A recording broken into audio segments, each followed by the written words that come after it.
ทองคิดว่าตัวเองเป็นแมวหรือมั้งเนี่ยตามแมวขึ้นไป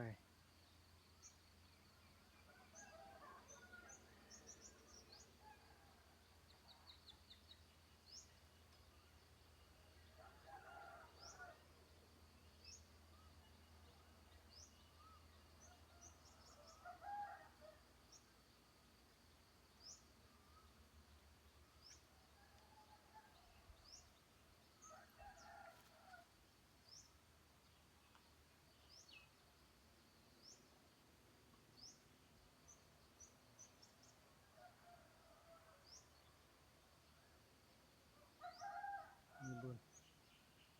ในการถังทองแล้วมีบุญ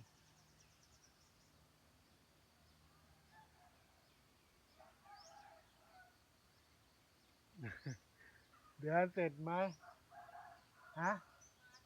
โนลุงตาไปเนี่ยผ่านหน้าบ้านแล้วได้ เร็วๆเลยนะงั้น ท่านรอแล้วไวๆ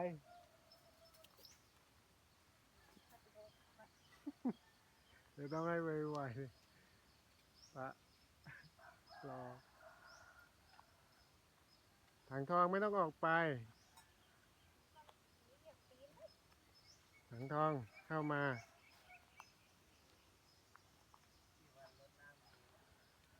2 วัน 3 วันหลวงตาเท่ารถบ่อยๆแฉะเน่าอ๋อแสดงว่าอยู่ในร่มมากไปก็ไม่ค่อยออกดอกครับต้องให้โดนแดดสักครึ่งวัน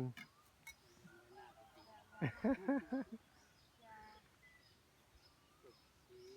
ที่ทายุโกภวะอภิวาทนาสีลิสนิจังวุธาปจายิโนจัตตาโลธรรมาวัฏันติอายุวันโนสุขังภะลัง สาธุ แตกป่ะหลวงตา งามเลยออกดอก ไม่โดนแดด ไอ้ปุ๋ย24 ใส่แล้วจะมีดอกไหมนะ ไม่รู้เหมือนกันต้องลอง พรนะให้ปุ๋ยไปนะลองไปใส่ดูมันก็พอจะ อ๋อเริ่มมีใช่ไหม เริ่ม ครับ พอ